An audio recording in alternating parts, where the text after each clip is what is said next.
Welcome to this year's Pesach and Seder night share.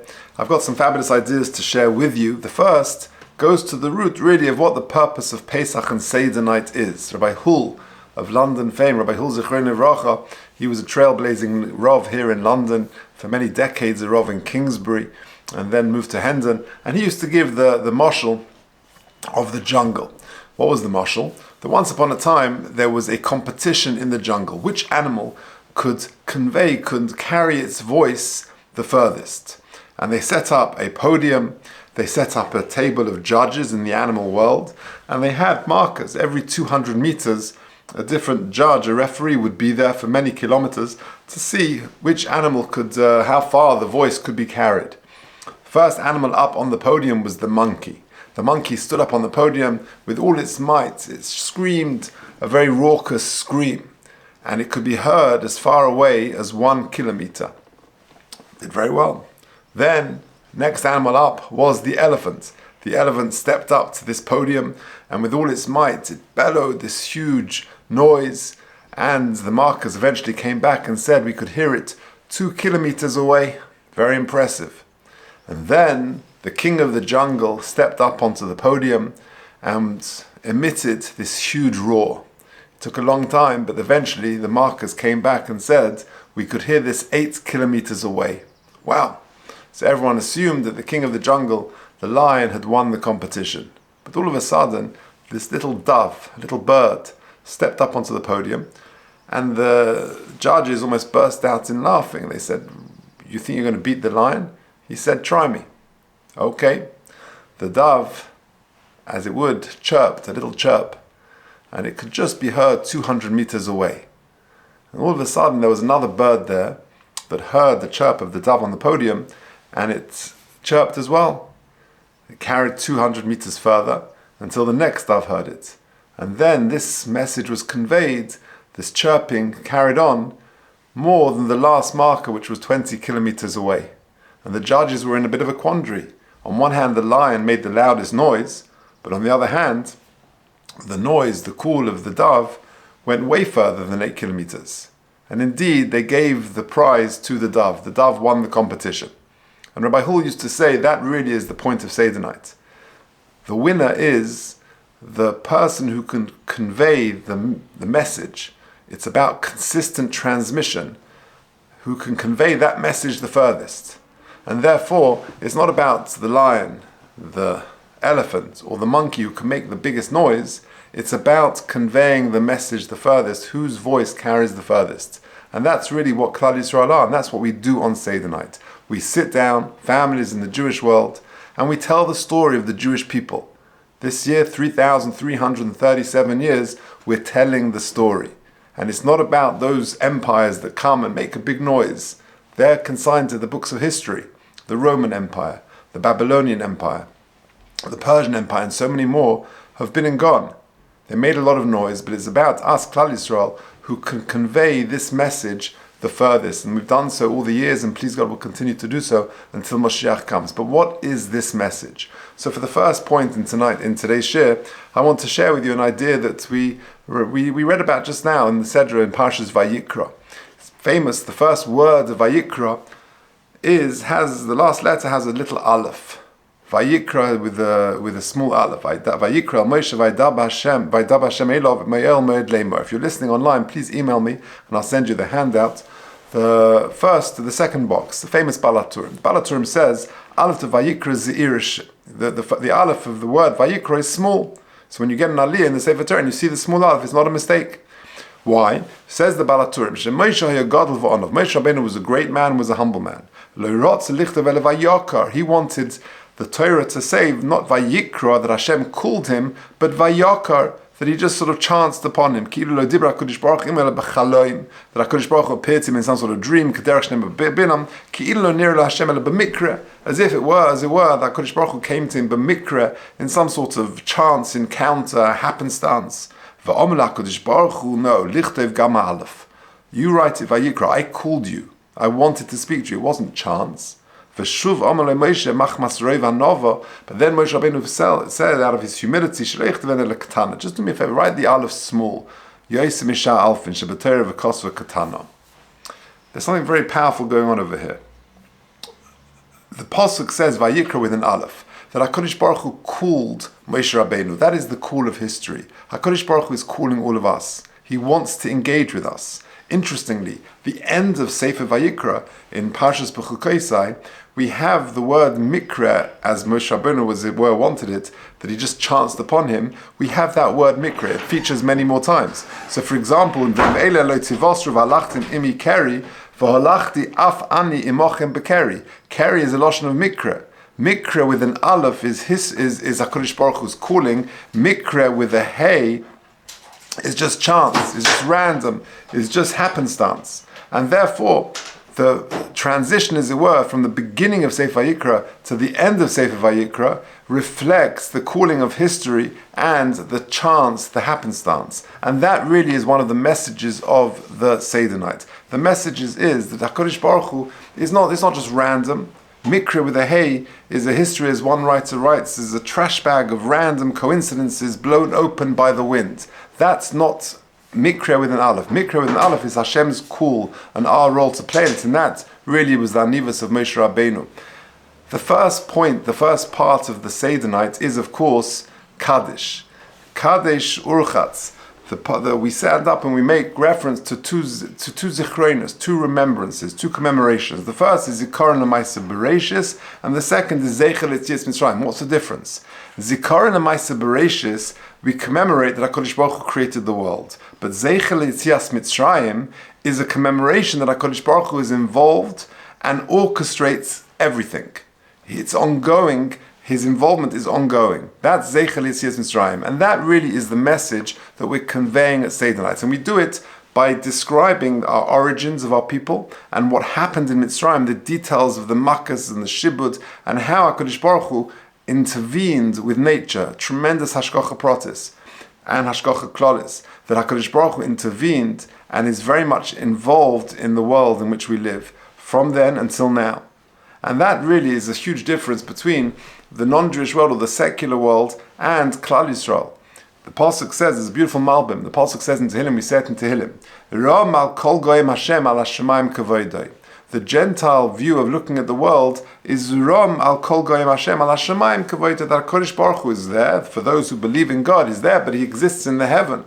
But we say, Mik Hashem Elokeinu hamagbi lo sheves. He comes down to this world. Hamashpili lirois b'shamayim v'aretz. Says the Malbim, that is the difference. That in other worlds, religions, and other viewpoints see that even if they believe in a God, it's somewhere who is not involved in our life. His rom al kol goyim al hashemayim kavoidai. But we say no. Mik Hashem Elokeinu, He's very much involved in our lives, and that really is the message that we're imparting at Seder night. That's the first idea, that the purpose of Pesach and Seder night is to transmit the message. And like I began with the Moshel, it's not about making the loudest noise. It's about consistent transmission. And we've been doing this 3,337 years. Mitzvah Hashem, we should be doing it until Moshiach comes. But conveying the message. What is the message? That Vayikra is with an Aleph and not with a Hey. That HaKadosh Baruch Hu calls us, we have a role to play, and He's very much involved in the world in which we live. He orchestrates it, engineers from on high. That's the first idea of this year. The second idea, we start off Seder night with the Simonim. It's a fascinating thing that we start off with a sort of a breakdown of what goes on that evening, a 15-part program. And some people sing the song, Kadesh Urchatz. And I came across a fascinating piece of the Kerem HaTzvi. I saw it in the safe of my brother-in-law, Rabbi Jeremy Finn. He quoted it, and I looked it up in the Kerem HaTzvi. And I'd like to go through it with you because I've sort of redacted it a little bit, but it's a very, very interesting piece regarding the Simone HaSeder. So let's take a look. It's at the bottom of paragraph 2. So, Kadesh Urchatz Karpas Yachas, we're familiar with the Simonim. Says the Kerem HaTzvi. The Kerem HaTzvi was Tzvi Hashverber. He was a Rav here in London in the middle part of the 1900s. Tesvav Tevois Eile Koilim Kol Seder Shelel Pesach. These 15 words, i.e. the Simonim, really incorporate the whole program of the evening. V'kosvu Tzorich Lahaski B'peh Oisa Teva. They write, Chazal tell us that you should actually articulate the words Kadesh, Urchatz, Karpas, Yachatz, etc. That we actually proclaim, this is where we're up to, Kaddish, v'chein hala, and so too all the others. Aside from the simple idea that you shouldn't be confused where you're up to, just so everyone is on the same page, as it were. There are deeper and much loftier levels of explaining what the simonim are all about, which relate to this evening. This night, Seder night, has the opportunity, is musugel, is auspicious, to have a bounty and overflowing of kedusha come our way. And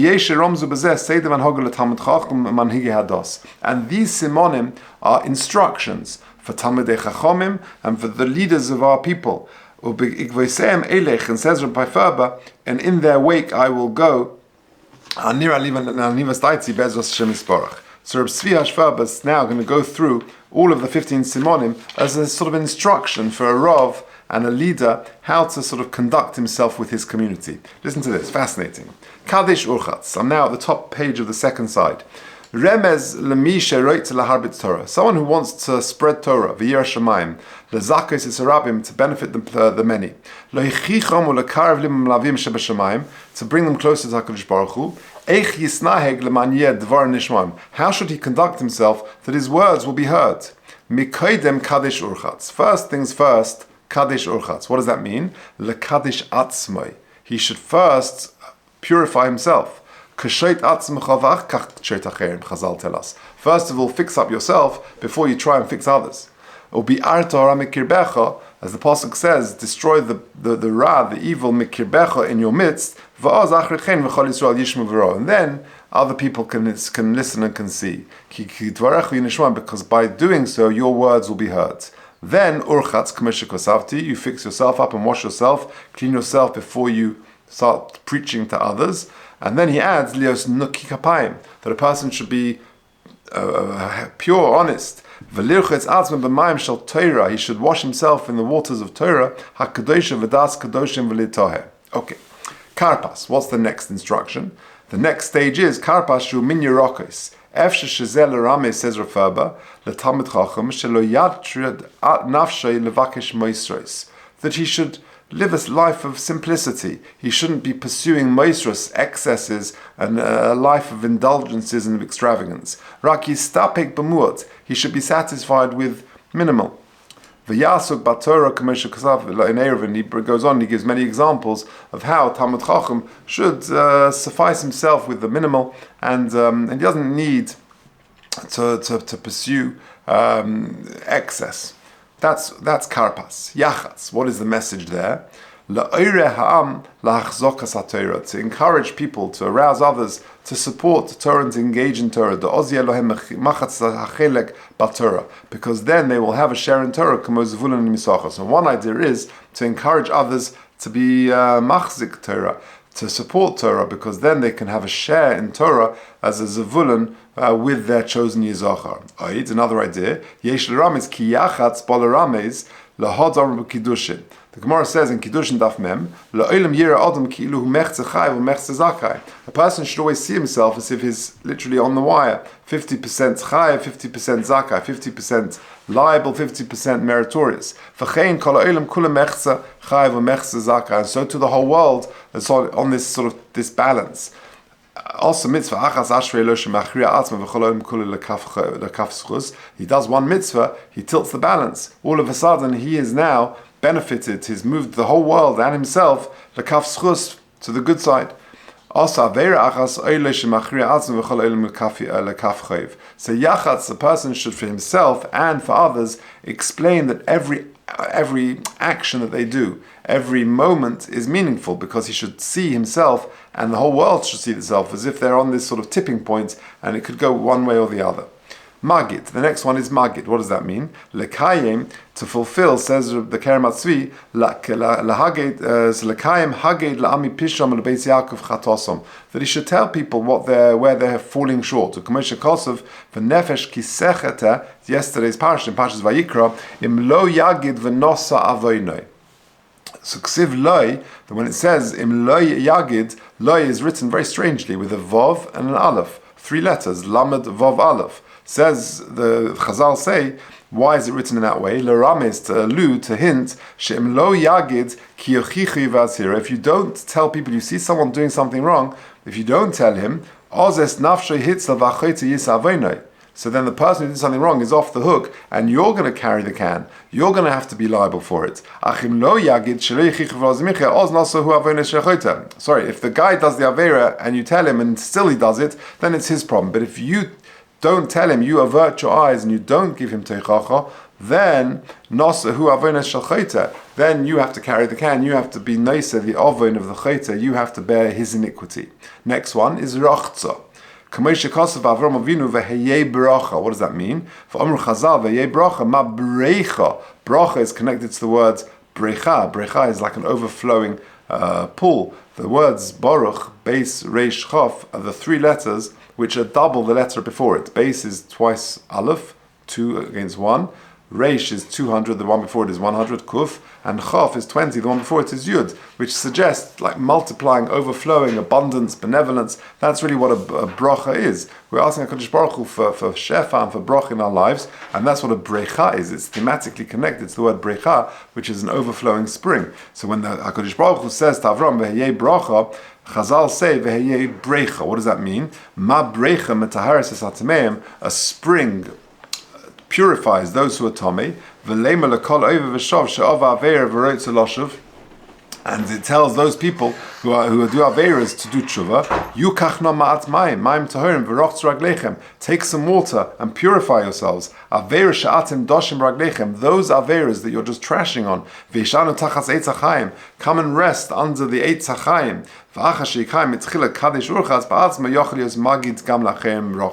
So in other words, again, these are all instructions, says the Kerem Atzvi, for the Talmid Chacham and the Marbit Torah. He should first do Kaddish or Chatz, wash and purify himself, then Magid, and then he can start telling others, Rochza, that they should also wash themselves. Okay, continuing. Moitzi Matzah, that a person should be always very careful to pursue a course of shalom. V'loheitzi matzah or mariva. Matzah is a lashon of strife, an argument, machlokas. Shelora laore bidvar of machlokas. A person should encourage others to stop doing the averas they may be doing and be rochza, wash themselves in the brecha hamataris satameim, and then moitzi matzah. He should be careful in doing so, not to make machlokas. He should do so with wisdom and with sensitivity and with warmth. Morar kairech. What are the next 2? Says the Kerem Atzvi, hadvarim hamorim hakoshim kegidim. Those difficult conversations which you sometimes have to have with people. Yichrich oisam b'moshel melitza. Wrap them up with a moshel, with a melitza, with milei de masika. Do it in a clever way. Give a moshel. Don't be too confrontational. Don't be too difficult. Wrap it up in a clever, warm way where the person will understand your message. Lahamtik hamariros, to sweeten the difficult message you sometimes have to give people in terms of them sort of falling short of what they should be doing. When you give a child some medicine, you wrap it up in a sweet or in some honey. Then he will swallow it with pleasantness. Alternatively, Mara Korech could give a different message. When challenges come your way, that you should accept them. And not to say, why did Hashem do this for me? So Mara Korech, to take on, alternatively, your own challenges, to accept them and not complain against HaKadosh Baruch Hu. Okay, continuing. Shulchan Aruch. How's he going to explain that one? Shulchan Aruch Yoire al midas gemilas chasodim v'tzedakah. It's teaching us about the midas of chesed and of charity, of tzedakah. Shulchan Aruch l'lomdei Torah v'la'aniyim. That a person's home should be open to lomdei Torah and to aniyim. Alternatively, Yirmeiz al mashekosov asher tosim lifneihem. That the pasuk says in Mishpatim, you should place them in front of them. A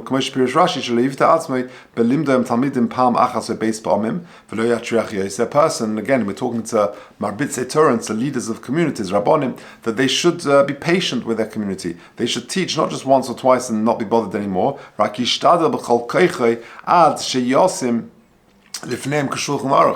That a person should continue until the halacha is clear to the person, k'shulchan aruch, like a table ready laid, muchen lechel, ready to go, ready to eat. That they should realize their hunger, and they should realize the void, and then they should go and eat from the lachma shel Torah. Tzofen barich, says the Reker Matzvi, yirmos al hatznei aleches, that you go about it in a modest way. That a person shouldn't aspire for the limelight and for the fame, but rather he shouldn't publicize any successes he has, or his yagia in Torah, his toiling in Torah, or Kamesh Kosav in Yerodeh, Reish Memvav. An amazing thing that in the Shulchan Aruch says in Yerodeh and Reish Memvav, Sif Chafeis, Shekol anybody who toils and works hard in Torah silently, but sinno, without sort of the fanfare, without publicizing your efforts, machkim, he will become wise. Another idea could be how great is the reward hidden away for those who fear Hashem. And the Adam Hashalim, the complete person, the person who works and improves and tries, aspires and tries to work on himself, the Adam Hashalim, him Yisparach B'Rav Tufatzov, and he will be blessed with the great hidden treasures l'tzadikim ba'isha nitzchi in the eternal world. And finally, Halel v'nirtza le'ish asher eile lo yirotzu bein Hashem lahalel ma'asov. For that person who has all of the above midas, has worked on the above Kadesh all the way through to Tzofen Barich, then Halal Nirtza, it's appropriate for him to sing the praises of HaKadosh Baruch Hu and Rotzu be'enei Hashem lahal ma'asav. It's appropriate for him, his Rotzu, his desire in the eyes of Hashem, to sing the praises of HaKadosh Baruch Hu. So a very different take on the Simonei HaSeder, which we're all so familiar with, but he goes through it in a very beautiful way. Instructions, says Reb Tzvi HaShverber, for the Marbitz Torah, for the Rav, how to engage, not just for Seder night, but generally in life.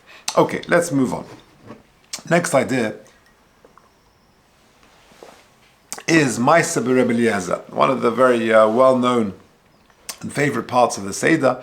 In Magid, we say Maisa b'Rebbe Eliezer, Rabbi Shuv, Rabbi Loz ben Azari, Rabbi Kiva, Rabbi Tarfon. 5 of the great sages of the times of the Mishnah. Shahim Mesubin b'Bnei Brak. They were reclining and having Seder in Bnei Brak. V'him Mesaprim b'Yetzias Mitzrayim.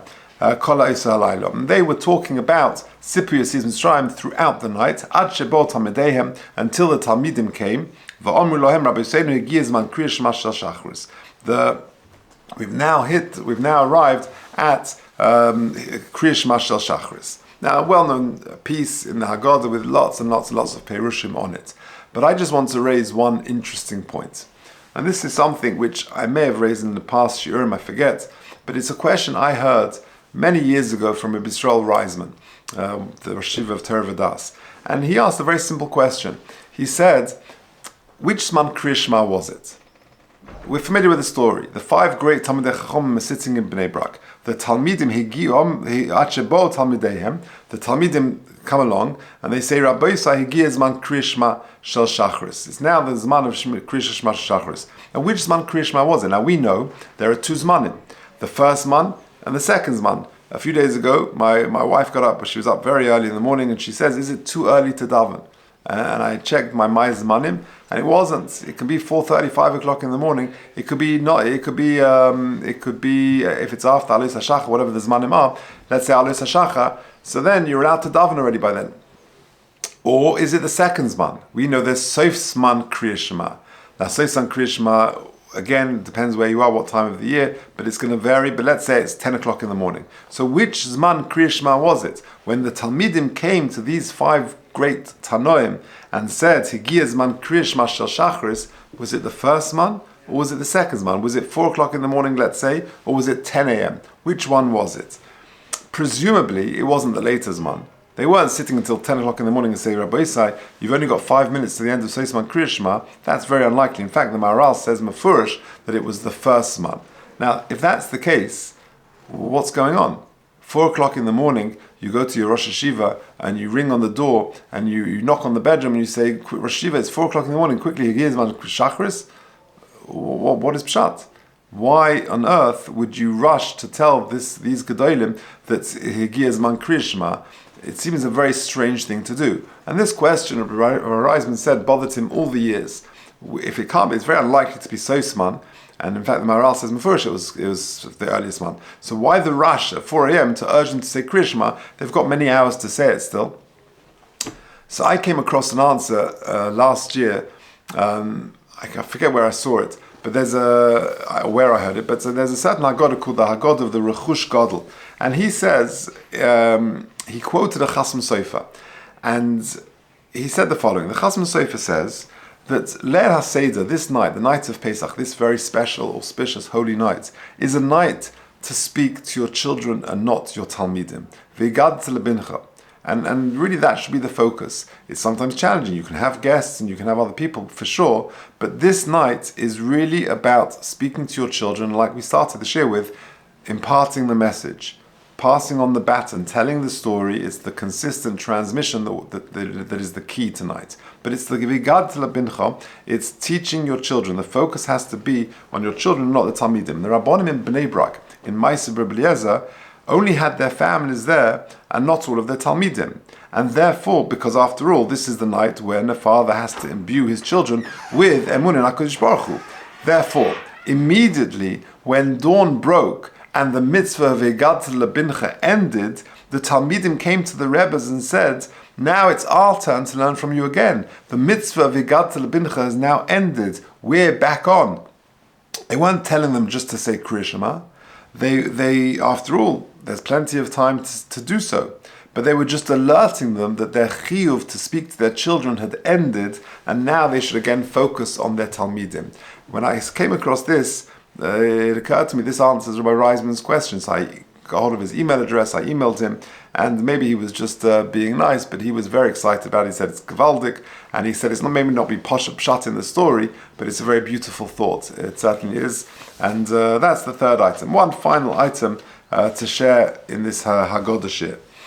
That is Tzei Ulamad, another very well-known part of Magid, and the Haggadah Shel Pesach says, Tzei Ulamad, Ma bikesh Lavan ha'arami la'asos liYaakov Avinu. What did Lavan want to do to Yaakov Avinu? Sheparo legaza ela al hazacharim. Paro only made a gezerah against the males. V'Lavan bikesh la'akaris hakol, and Lavan wanted to destroy everything. Now, the question is, what does it mean, Lavan bikesh la'akaris hakol? That Lavan wanted to destroy everything. It's a very strange thing to say. Surely, if the whole contrast to Paro, of Paro legaza el al hazacharim, you would have thought that the appropriate expression would be V'Lavan bikesh, to destroy not only the Zacharim, but the Nekevas as well, the men and the women. Why does it say Bikesh Lakaris Hakol, and what exactly is going on over here? So again, I came across something last year where they, in the series or the podcast, whatever it is, Halacha Headlines, they had an interesting thing where they interviewed many well-known Marbitzei Torah, Magidei Shurim, and their favorite ideas for Pesach. So I listened to some of them, and there was someone who's mentioned a very beautiful idea from the Sefer, a Pirush called Maisa Hashem. I think his name is Rabbi Loza Ashkenazi, from way back. And again, not a well-known personality, but it's a very beautiful idea that I'd like to share. Now, what is the idea? There is a Gemara in Baba Basra. The Gemara in Baba Basra says, there are three people in this world where HaKadosh Baruch Hu gave them a taste, a smell of Olam Haba. Eluhein, Avram, Yitzchak v'Yaakov. The three Avos. Avram dichsiv bei Bakol, Yitzchak dichsiv mei Mikol, and Yaakov dichsiv bei Kol. What's that mean? And we refer to it, by the way, of course, in our benching. In Birchas Hamazon we say, Harachman Kamosh Nizbarach Avasin Avram Yitzchak v'Yaakov Bakol Mikol Kol, Kein Yivarech Yisanu Kulonu Yachad B'Vrach Hashlem V'Neimar Amen. So we make reference to that Gemara. That's where it comes from. It's a Gemara in Baba Basra. That there are three people who had a taste of Olam Haba in this world, and it's referred to in the brachas of Bakol Mikol Kol. Where do you see it with Avram Avinu? In Pashas Chayesov, Avram Zokein Bo Bayomim V'Hashem Beirach Es Avraham Bakol. Avram Avinu lived a life where there were challenges, without question. But yet, but Avram Avinu had a certain satisfaction, a certain contentment that he completed his tafkid. He looked at life with the frame of bakol, that he looked at it with a certain contentment. So to Yitzchak, Pashas told us in the story with the brachas with Esav and Yaakov, Vayecher ad Yitzchak charod gedoyle ad ma'od vayom mi'afahu atzotzai vayovli va'oichel mikol b'terem tovei v'avorcheu. So you see that it says mikol.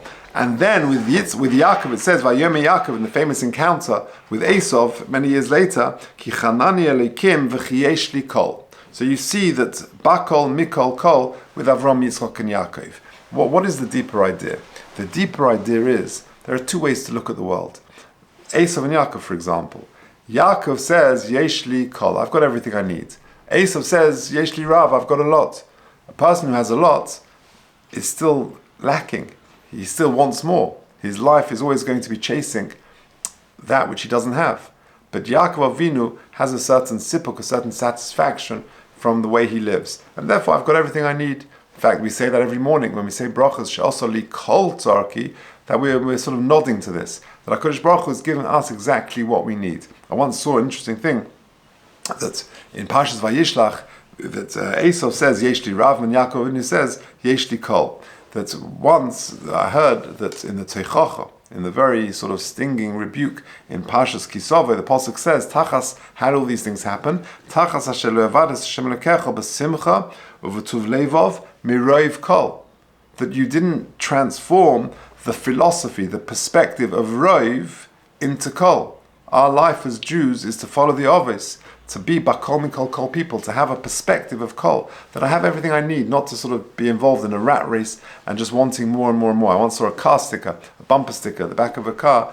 It said something along the lines that the person who finishes the game with the most toys wins. That's a very secular, hedonistic perspective. That it's all about accumulating toys, money, material possessions. The Jewish perspective is kol. And that's really what we're saying. That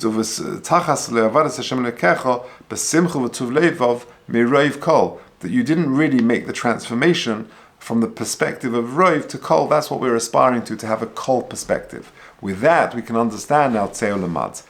That Tzeulamad, ma bikesh lovon ha'arami lasis li'Yaakov Avinu, sheparo legozo el alazuchorim, v'lovon bikesh lakar zakol. Lovon was worse. He wanted to change our whole philosophy. That philosophy that Avraham lived by and conveyed and bequeathed down to Yitzchak, and Yitzchak lived by and bequeathed and gave down, transmitted to Yaakov. When Yaakov therefore lived bakol v'chiyesh li kol, he then went into Golus with that philosophy, with that Jewish approach to life. And it was challenging for him. Lavan was a chomeid mammon, was a very materialistic person, and he was trying to destroy that viewpoint, the philosophy of kol, which is really the way we should live.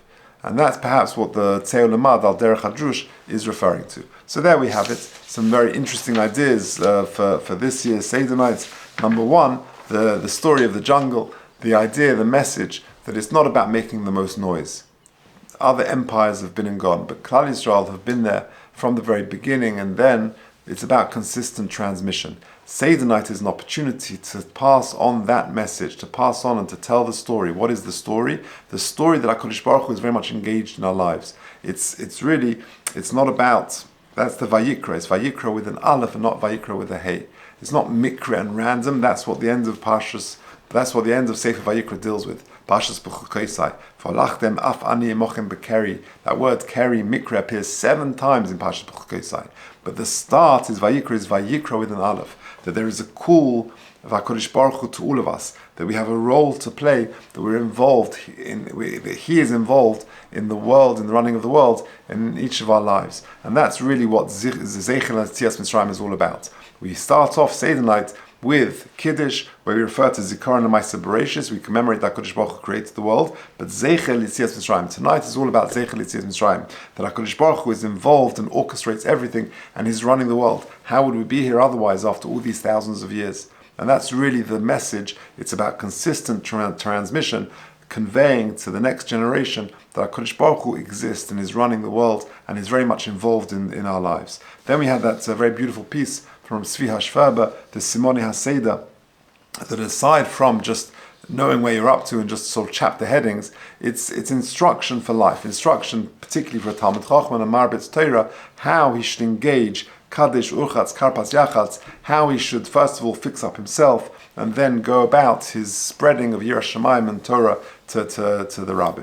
Then you had Ma'aser Rabbi Eliezer, that idea of Rabbi Reisman's question, Higiaz man kriyash mashal shachris.